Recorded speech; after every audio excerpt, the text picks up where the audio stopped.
Hi, this is Manny with Not Waiting to Live, and in this video I'm going to review my experience of taking over a lease through Swapalease.com.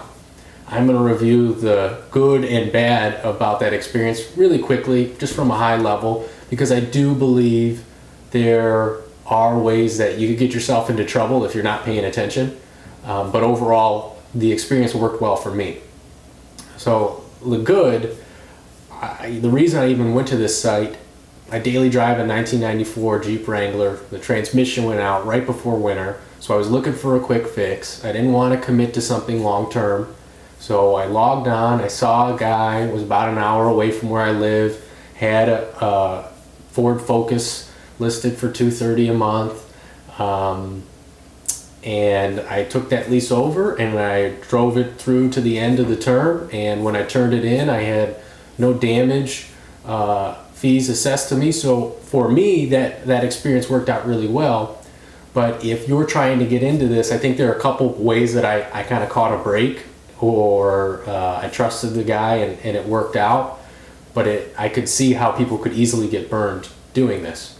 So one of the things to watch out for, Swapalease plays almost no role in this. There's no real customer support. You're not interacting with them when you take over the lease. I believe they charge a fee for the seller to put their lease up. Could be $100, $200, $300 as a fee, a commission, to have somebody take over your lease.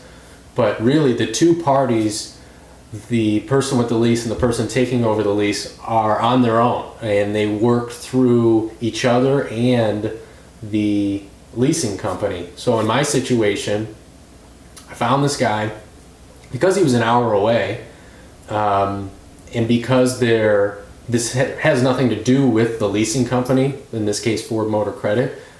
I had to talk to him and say, hey, can you show me the car? I had him take a Snapchat of the car all around to make sure that it was okay, but I was still kind of putting myself out there. And when I drove out to go meet him to take over the lease, there's still a period of, it was like 3 to 4 weeks before the paperwork actually transferred. You submit your information. I felt comfortable talking with this guy and kind of sharing some personal information that was required to transfer the lease. I don't think that most people would be as comfortable sharing that information, because I could see how somebody could take advantage of that. But really the whole process is removed from Swapalease. There was no kind of third-party transfer of sensitive information.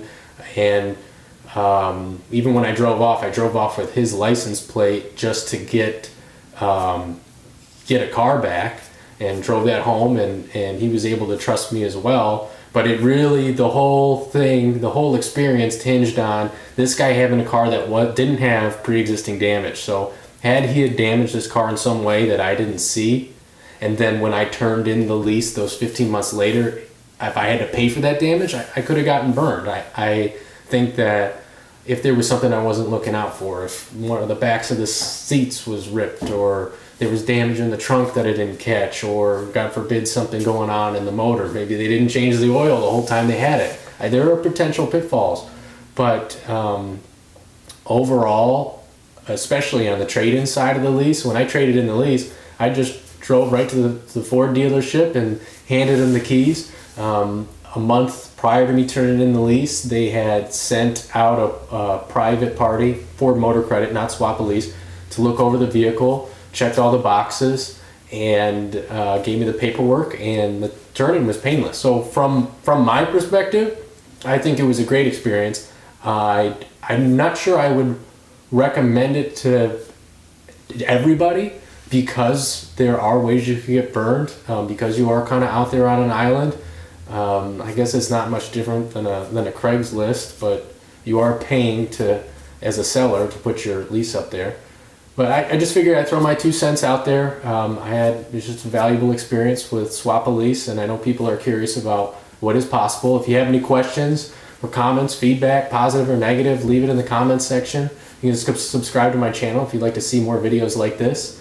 And otherwise, good luck on your next car lease.